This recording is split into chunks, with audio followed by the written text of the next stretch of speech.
குலதெய்வம் தெரியாதா? கவலை வேண்டாம், சிவபெருமான் ஒரு அருள்வழியை நமக்காக வைத்திருக்கிறார்.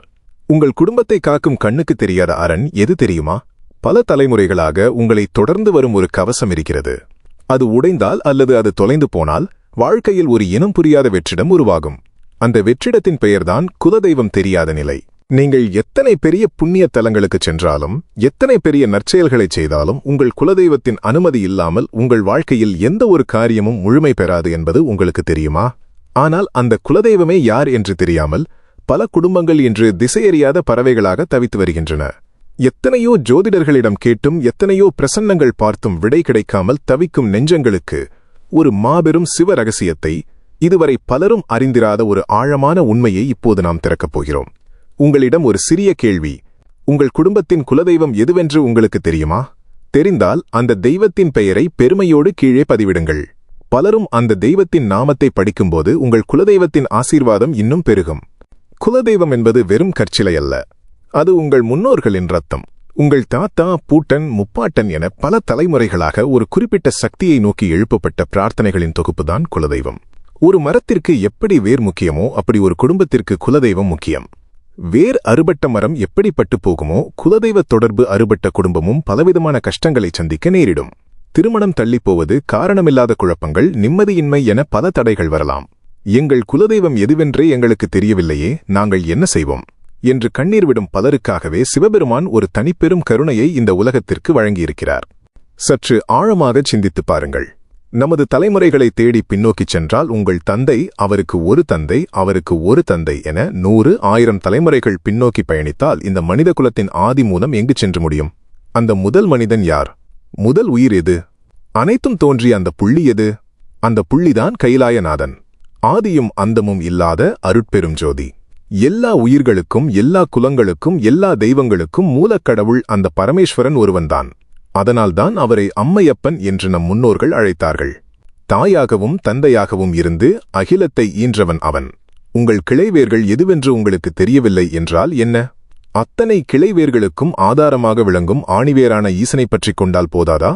குலதெய்வம் தெரியாதவர்கள் சிவபெருமானையே தங்களின் குலதெய்வமாக முழு உரிமையோடு வழிபடலாம் என்பது வெறும் சமாதானமல்ல, இது ஆகமங்கள் சொல்லும் ஆழமான உண்மை. உதாரணத்திற்கு, ஒரு மாபெரும் சாம்ராஜ்யத்தின் அரசன் இருக்கிறான். அந்த அரசனின் கீழ் பல குறுநில மன்னர்கள் இருக்கிறார்கள். ஒவ்வொரு கிராமத்தையும் ஒவ்வொரு குறுநில மன்னன் ஆளுகிறான். உங்கள் கிராமத்தின் குறுநில மன்னன் யார் என்று உங்களுக்கு தெரியவில்லை. உங்கள் குறைகளை யாரிடம் சொல்வது என்று நீங்கள் தவிக்கிறீர்கள். அப்போது அந்த சாம்ராஜ்யத்தின் மாமன்னனே நேராக வந்து, உன் குறைகளை என்னிடமே சொல், நான் உன்னை காக்கிறேன் என்று சொன்னால் அது எத்தனை பெரிய பாக்கியம்! அப்படித்தான் தேவாதி தேவர்களுக்கெல்லாம் தேவனான மகாதேவன் உங்கள் குலசாமியாக உங்கள் வீட்டு பூஜை அறையில் வந்து அமரத் தயாராக இருக்கிறார். சிவனை குலதெய்வமாக ஏற்றுக்கொள்வது என்பது சாதாரணமான ஒரு விஷயமல்ல. அது ஒரு ஆன்மீக பாய்ச்சல். நீங்கள் ஒரு கோவிலுக்குச் சென்று சிவனை வழிபடுவதற்கும் அதே சிவனை, என் குலத்தை காக்கும் சாமியே, என் ரத்தத்தோடு கலந்தவனே என்று உரிமை பாராட்டி உங்கள் வீட்டின் ஒரு மூலையில் அமர வைத்து வழிபடுவதற்கும் மிகப்பெரிய வித்தியாசம் இருக்கிறது. கோவிலில் அவர் உலகத்திற்கே படியளக்கும் பரம்பொருள். ஆனால் உங்கள் வீட்டு பூஜை அறையில் அவர் உங்களுக்காக மட்டுமே இறங்கி வந்திருக்கும் உங்கள் குடும்பத்து மூத்த உறுப்பினர், உங்கள் வீட்டு பெரியவர். எல்லா தெய்வங்களுக்கும் மேலான சிவபெருமானை அப்படி ஒரு சிறிய வட்டத்திற்குள் சுருக்கி எங்கள் வீட்டுச்சாமி என்று உரிமை கொண்டாட முடியுமா? அவர் அவ்வளவு எளிதில் இறங்கி வருவாரா என்ற சந்தேகம் உங்களுக்கு எழலாம். சிவபெருமான் என்பவன் ஆடம்பரங்களை விரும்பாத ஆண்டி. அவனுக்கு பொன்னும் பொருளும் தேவையில்லை. ஒரு பிடி வில்வ இலையும் தூய்மையான பக்தியும் இருந்தால் சுடுகாட்டுச் சாம்பலை மேனியில் பூசிக்கொண்டு திரியும் அந்த பித்தன் உங்கள் வீட்டு வாசலில் வந்து காவல் நிற்பான். அவனது நெற்றிக்கண்ணிலிருந்து கிளம்பிய நெருப்பு பொறிகள்தான் உலகை இயக்கும் சக்தி. அந்த சக்தி உங்கள் குடும்பத்தை காக்கும் கவசமாக மாறத் தொடங்கும். இந்த ஆணிவேரை பற்றிக் கொண்டால் காய்ந்து போன உங்கள் குடும்ப மரம் மீண்டும் துளிர்க்கத் தொடங்கும். அந்த ஈசனை வெறும் இறைவனாக பார்க்காமல் உங்கள் இரத்தத்தோடு கலந்த சொந்தமாக, உங்கள் குலத்தை காக்கும் குலசாமியாக எப்படி சொந்தம் கொண்டாடுவது? ஒரு பிரம்மாண்டமான பிரபஞ்ச சக்தியை நமது வீட்டு பூஜை அறையில் ஒரு சிறு சுடராக எப்படி ஆவாகனம் செய்வது? அந்த கலசத்தை எப்படி வைப்பது? எந்த மந்திரத்தை சொல்லி கூப்பிட்டால் அந்த கைலாசநாதன் குலசாமியாக இறங்கி வருவான்? அந்த சூக்ஷ்மம் மிக மிக நுட்பமானது. அதை நாம் மிக தெளிவாக புரிந்து கொள்ள வேண்டும்.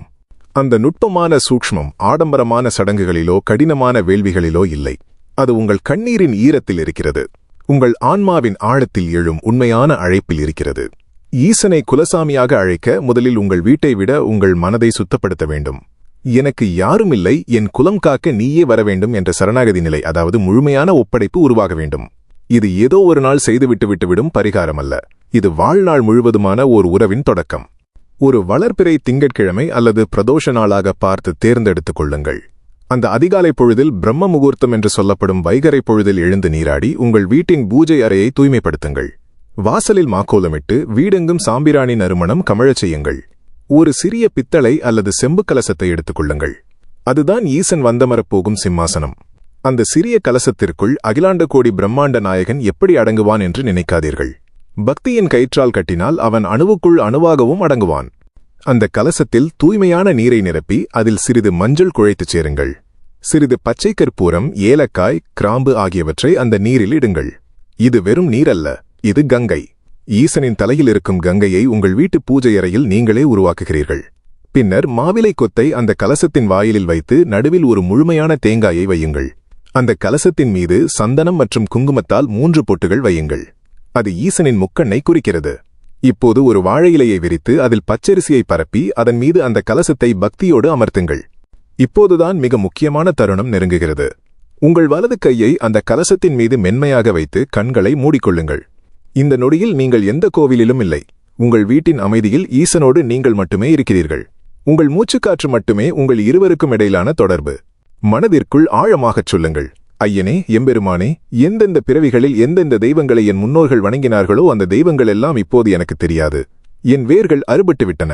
திக்கற்று நிற்கும் என் குடும்பத்திற்கு, என் குலத்திற்கு இனி நீயே ஆதி முதல்வன். நீயே என் குலதெய்வம்.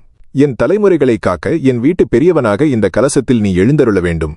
உங்கள் கண்களிலிருந்து வழியும் ஒற்றை கண்ணீர் துளி அந்த சிவனின் பாதங்களை நனைக்கும் அளவுக்கு உங்கள் பக்தி ஆழமாக இருக்க வேண்டும். அந்த அழைப்பு கைலாயம் வரை கேட்க வேண்டும். அப்போது அங்கே ஒரு அற்புதம் நிகழும். வெறும் பித்தளை பாத்திரமும் நீருமாக இருந்த அந்த கலசம் மெல்ல மெல்ல ஒரு மாபெரும் சக்தியாக உருமாறத் தொடங்கும். உங்கள் பூஜை அறையின் காற்றில் ஒரு புதிய அதிர்வு தோன்றும். கைலாயத்தில் வீசும் அதே குளிர்ந்த காற்று உங்கள் இல்லத்திலும் மெல்லியதாக வீசுவதை உங்கள் உள்ளுணர்வு உணர்த்தும். அவர் வந்துவிட்டார். உங்கள் குலசாமி உங்கள் வீட்டு வாசலை மிதித்து விட்டார். இப்போது அவருக்கு அர்ச்சனை செய்ய வேண்டும். ஈசனுக்கு பிடித்தமான ஒரே இலை வில்வம் மட்டுமே. அந்த 3 இலைகளைக் கொண்ட வில்வம் எதை குறிக்கிறது தெரியுமா? அது உங்களின் கடந்த காலம், நிகழ்காலம், எதிர்காலம் ஆகிய 3 காலங்களையும் குறிக்கிறது. உங்கள் முன்னோர்கள் செய்த பாவங்கள், நீங்கள் இப்போது படும் கஷ்டங்கள், உங்கள் சந்ததியினர் எப்படி வாழப்போகிறார்கள் என்ற எதிர்காலம் மைனஸ் இந்த 3ஐயும் அந்த வில்வ இலையோடு சேர்த்து ஈசனின் பாதங்களில் சமர்ப்பிக்கிறீர்கள். இனி எல்லாம் நீயே பார்த்துக்கொள் என்று உங்கள் மொத்த குடும்பத்தின் பாரத்தையும் அவர் தோளில் ஏற்றுகிறீர்கள்.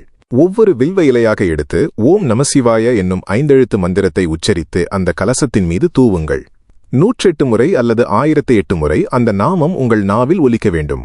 ஒவ்வொரு முறை ஓம் நமசிவாய என்று நீங்கள் சொல்லும்போதும் உங்கள் வீட்டை பிடித்திருந்த தடைகள், தரித்திரங்கள், காரணமில்லாத பயங்கள் அனைத்தும் மெல்ல மெல்ல விலகுவதை கற்பனை செய்து பாருங்கள். இது வெறும் கற்பனையல்ல, அந்த நொடியில் நடக்கும் உண்மையான ஆன்மீக ரசவாதம். பூஜையை முடித்துவிட்டு கற்பூர ஆரத்தி காட்டும்போது அந்த கலசத்தில் இருக்கும் ஈசனை உங்கள் தந்தையாக நினைத்து பாருங்கள். ஒரு தந்தை தன் குழந்தைகளை எப்படி பாதுகாப்பாரோ அப்படி அவர் உங்களை பார்ப்பார். ஆனால் ஈசனை குலதெய்வமாக ஏற்றுக்கொண்ட பிறகு உங்கள் வாழ்க்கையில் சில மாற்றங்கள் வரத் தொடங்கும். உங்கள் கர்ம வினைகளை தீர்த்து உங்களை புடம்போட்ட தங்கமாக மாற்றுவதற்காக சில நிகழ்வுகள் நடக்கலாம். ஈசன் ஒருபோதும் தன் பக்தர்களை கைவிட மாட்டார். ஆனால் அவர் சில தகுதிகளை உங்களிடம் எதிர்பார்ப்பார். உங்கள் குலதெய்வமாக மாறிய ஈசன் உங்கள் குடும்பத்திற்குள் ஒரு விதியை வகுப்பார். நீங்கள் என்ன செய்ய வேண்டும், எதை செய்யக்கூடாது என்ற சில கடுமையான நெறிமுறைகள் அந்த வீட்டிற்குள் அமலுக்கு வரும். அந்த நெறிமுறைகள் என்ன? ஈசன் குலதெய்வமாக அமர்ந்த வீட்டில் நடக்கும் முதல் மாற்றம் எது தெரியுமா? ஈசன் குலதெய்வமாக அமர்ந்த வீட்டில் நடக்கும் முதல் மாற்றம் அந்த வீட்டிலிருந்து பொய்மையும் அகந்தையும் வெளியேறுவதுதான். கைலாயநாதனை உங்கள் குடும்பத்தின் தலைவனாக நீங்கள் ஏற்றுக்கொண்ட மறுகணமே அந்த வீடு ஒரு சிறிய கைலாயமாக மாறத் தொடங்குகிறது. கைலாயத்தில் எந்த ஒரு தீய சக்திக்கும் வஞ்சகத்திற்கும் இடமில்லை அல்லவா? அதுபோலவே உங்கள் வீட்டிலும் ஒரு கண்ணுக்கு தெரியாத வேலி உருவாகும். இதுவரை உங்கள் குடும்பத்தில் குழப்பங்களை ஏற்படுத்தியவர்கள், போலியான உறவுகள், உங்களைச் சுற்றியிருந்த வஞ்சகர்கள் தானாகவே உங்கள் வாழ்வை விட்டு விலகுவார்கள். இது சிவபெருமானின் முதல் வேலை. தன் பக்தர்களைச் சுற்றி ஒரு தூய்மையான வட்டத்தை அவர் உருவாக்குவார். ஆனால் அதே சமயம் அவர் உங்களிடம் எதிர்பார்க்கும் முதல் தகுதி உண்மை. ஈசன் ஆடம்பரமான படையல்களை கேட்பதில்லை. ஆனால் ஒவ்வொரு சொல்லிலும் செயலிலும் நேர்மையை கேட்பார். சிறு சிறு லாபங்களுக்காக பொய் சொல்வது, மற்றவர்களை ஏமாற்றுவது, இல்லாத ஒன்றை இருப்பதாக காட்டுவது போன்ற செயல்களை ஈசன் ஒருபோதும் பொறுத்துக்கொள்ள மாட்டார். ஏனென்றால் இப்போது அவர் உங்கள் குலசாமி. உங்கள் குடும்பத்தின் மானம் அவரது மானம். நீங்கள் தவறு செய்தால் அது அந்த ஈசனுக்குச் செய்யும் துரோகம். சிவனை குலதெய்வமாக நினைத்து வழிபடும் குடும்பத்தினர் யாருக்கும் அநீதி இழைக்கக்கூடாது. அப்படி இழைத்தால் அதன் விளைவு மிக கடுமையாக இருக்கும். சில நேரங்களில் ஈசனை குலதெய்வமாக ஏற்றுக்கொண்ட ஆரம்ப காலங்களில் உங்கள் வாழ்வில் சில திடீர் சரிவுகள் ஏற்படலாம். பொருளாதாரத்தில் சிறிய தேக்க நிலை வரலாம், அல்லது ஆழமாக நம்பியவர்கள் உங்களை கைவிடலாம். இதை பார்த்து பலரும் பயந்து விடுவார்கள். சாமியை கும்பிடத் தொடங்கிய பிறகுதான் கஷ்டம் வருகிறது என்று பாதியிலேயே வழிபாட்டை கைவிட்டு விடுபவர்களும் உண்டு. ஆனால் இது கஷ்டமல்ல, இது ஒரு ஆன்மீக அறுவை சிகிச்சை. உங்கள் உடலில் உள்ள ஒரு கொடிய நோயை குணப்படுத்த மருத்துவர் எப்படி முதலில் வலியை தரும் அறுவை சிகிச்சையை செய்கிறாரோ அப்படித்தான் ஈசனும் செய்கிறார். உங்கள் குடும்பத்தின் பல 100 ஆண்டு கால கர்ம வினைகளை, பாவங்களை அவர் எரித்துச் சாம்பலாக்கத் தொடங்குவார். நெருப்பில் இடப்பட்ட தங்கம் எப்படி உருகி தன் மாசுகளை இழந்து தூய தங்கமாக மாறுமோ அப்படி உங்களை புடம்போட்டு தூய்மையாக்குவார். அந்த சோதனை காலங்களில் எப்படியும் என் ஈசன் என்னை காப்பாற்றுவான் என்ற அசைக்க முடியாத நம்பிக்கையோடு நீங்கள் பொறுமையாக இருக்க வேண்டும். மேலும் சிவனை குலதெய்வமாக கொண்டவர்களின் அன்றாட வாழ்க்கையில் ஒரு மிக முக்கியமான வழக்கம் சேர வேண்டும். அது திருநீறு அணிவது. திருநீறு என்பது வெறும் சாம்பல் அல்ல, அது சிவனின் வியர்வை. அது ஒரு கவச ஆடை. காலையில் எழுந்ததும் நீராடிவிட்டு வலது கையின் 3 விரல்களால் திருநீற்றை எடுத்து, என் குலசாமியே, என் ஈசனே என்று சொல்லிக்கொண்டே நெற்றியில் பூச வேண்டும். அந்த திருநீறு உங்கள் நெற்றியில் இருக்கும் வரை எந்த ஒரு செய்வினையோ எதிர்மறை எண்ணமோ உங்களை நெருங்க முடியாது. நீங்கள் வேலைக்குச் செல்லும் போதும், உங்கள் குழந்தைகள் பள்ளிக்குச் செல்லும் போதும் அந்த ஈசனே உங்கள் கூடவே நடந்து வருவது போன்ற ஒரு பாதுகாப்பான உணர்வை அந்த திருநீறு உங்களுக்கு தரும். அடுத்ததாக, உங்கள் வீட்டில் கருணை பெருக வேண்டும். ஈசனை குலதெய்வமாக கொண்டவர்கள் பசியோடு இருக்கும் எந்த ஜீவராசியையும் இரக்கமில்லாமல் கடந்து செல்லக்கூடாது. உங்கள் வீட்டு வாசலுக்கு வரும் ஒரு வாயில்லா ஜீவனுக்கு, ஒரு தெருநாய்க்கு வைக்கும் ஒரு பிடி சோறு ஈசனின் வாகனமான பைரவருக்கு செய்யும் மாபெரும் பூஜை. ஒரு ஏழைக்கு நீங்கள் கொடுக்கும் ஒரு குவளை தண்ணீர் ஈசனின் தலையில் உள்ள கங்கைக்கு சமம். அன்பே சிவம் என்று நம் முன்னோர்கள் சும்மாவா சொன்னார்கள்? உங்கள் இதயத்தில் அன்பு பெருக பெருக உங்கள் வீட்டு பூஜையறையில் உள்ள கலசத்தின் சக்தி பன்மடங்கு அதிகரிக்கும். இவ்வாறு நெறிமுறைகளோடு ஈசனை வழிபடத் தொடங்கும்போது உங்களுக்குள் ஒரு அபரிமிதமான தைரியம் பிறக்கும். நள்ளிரவில் இருளில் தனியாகச் சென்றாலும் என் பின்னால் என் அப்பன் வருகிறான் என்ற ஒரு ராஜ கம்பீரம் உங்கள் நடையில் வரும். மரண பயம் உங்களை விட்டு முழுமையாக அகலும். அந்த ஈசன் கண்ணுக்கு தெரியாத ஒரு கவசமாக மாறி உங்கள் குடும்ப உறுப்பினர்கள் ஒவ்வொருவரையும் பாதுகாப்பார். வெளியூரில் தங்கி படிக்கும் உங்கள் குழந்தை, பயணம் செய்யும் உங்கள் குடும்பத்தினர், நோயால் தவிக்கும் உங்கள் பெற்றோர் என அனைவரின் மீதும் அந்த ஈசனின் கருணை பார்வை விழத் தொடங்கும். உங்கள் குடும்பத்தில் நடக்கும் எந்த ஒரு சுப காரியத்திற்கும் அவரே முன்னின்று காணாத உறவாக இருந்து அனைத்தையும் தடையின்றி நடத்தி கொடுப்பார். ஆனால் இங்கே ஒரு மிகப்பெரிய சூட்சுமம் மறைந்திருக்கிறது. குலதெய்வத்தை நாம் வணங்குவதன் முக்கிய நோக்கமே நமது முன்னோர்களின் ஆசீர்வாதத்தை பெறுவதுதான். குலதெய்வம் என்பது நம் முன்னோர்களை நம்முடன் இணைக்கும் ஒரு பாலம். இப்போது நீங்கள் ஈசனையே குலதெய்வமாக ஏற்றுக்கொண்டு விட்டீர்கள். அப்படியானால் பெயர் தெரியாத, முகம் தெரியாத உங்களின் அந்த பழைய முன்னோர்கள் என்ன ஆவார்கள்? அவர்களின் ஆத்மா சாந்தியடையாமல் அவர்களின் அதிருப்தி ஒரு பெரும் தடையாக உங்களை தொடர்ந்தால் அதை ஈசன் எப்படி தடுப்பார்? ஈசனை வழிபடுவதன் மூலம் உங்கள் பித்ருக்கள் எனப்படும் முன்னோர்களை எப்படி சாந்தப்படுத்துவது? ஈசனுக்கும் உங்கள் முன்னோர் ஆத்மாக்களுக்கும் உள்ள அந்த இரகசிய தொடர்பு என்ன? இது தெரிந்தால்தான் உங்களின் குலதெய்வ வழிபாடு முழுமையடையும். அந்த இரகசிய தொடர்பு என்ன தெரியுமா? ஈசனுக்கும் நம் கண்களுக்கு தெரியாமல் அலைந்து கொண்டிருக்கும் நம் முன்னோர்களின் ஆத்மாக்களுக்கும் உள்ள அந்த இரகசிய தொடர்பு சுடுகாட்டுச் சாம்பலில் மறைந்திருக்கிறது. சுடுகாடு என்றாலே நமக்கு ஒரு பயம் வரும். ஆனால் ஈசனுக்கு அதுதான் விரும்பி தங்கும் இடம். அவனுக்கு பெயர் சுடலை மாடன், மயானவாசி. ஏன் உலகை ஆளும் பரம்பொருள் மயானத்தை தேர்ந்தெடுத்தான்? ஏனென்றால் உடலை விட்டு பிரிந்த ஆத்மாக்கள் தங்களின் இறுதிப் பயணத்தை தொடங்கும் இடம் அதுதான். உங்கள் முன்னோர்கள் அவர்கள் எவ்வளவு பெரிய செல்வந்தர்களாக இருந்தாலும் சரி, அல்லது ஏழைகளாக இருந்தாலும் சரி, அவர்களின் இறுதிச் சாம்பல் ஒன்றுதான். அந்த சாம்பலை தன் மேனியில் பூசிக்கொண்டு ஆடும் ஈசன் அத்தனை ஆத்மாக்களுக்கும் அடைக்கலம் தரும் ஒரு மாபெரும் ஆலமரம். உங்களுக்கு குலதெய்வம் தெரியவில்லை என்றாலும், உங்கள் முன்னோர்கள் யாரென்று தெரியவில்லை என்றாலும் கவலை வேண்டாம். நீங்கள் உங்கள் வீட்டின் பூஜை அறையில் ஈசனை நினைத்து ஒரு தீபத்தை ஏற்றும் போதே அந்த வெளிச்சம் கைலாயத்தை மட்டுமல்ல, இருளில் தவிக்கும் உங்கள் பித்ருக்களின் முன்னோர்களின் ஆத்மாக்களையும் சென்று சேரும். எப்படி தெரியுமா? அமாவாசை நாட்களிலும் திதி கொடுக்க வேண்டிய நாட்களிலும், என் குலதெய்வமே ஈசனே, எனக்கு என் முன்னோர் பெயரும் தெரியவில்லை, அவர்களுக்கு எப்படி திதி கொடுக்க வேண்டும் என்ற முறையும் தெரியவில்லை. நீயே அவர்களுக்கு தலைவன். என் சார்பில் இந்த நீரை, இந்த எள்ளை நீயே ஏற்றுக்கொண்டு அவர்களின் ஆத்மாவுக்கு சாந்தி கொடு என்று மனமுருகி வேண்டிக் கொண்டு ஒரு பிடி எள்ளும் தண்ணீரும் விட்டால் போதும். ஈசன் அந்த பொறுப்பை தன் கையில் எடுத்துக்கொள்வார். ஒரு தந்தை தன் குழந்தையின் கடனை எப்படி தன் கடனாக நினைத்து அடைப்பாரோ அப்படி ஈசன் உங்கள் பித்ருக்களின் சாபங்களை தன் கருணையால் அழிப்பார்.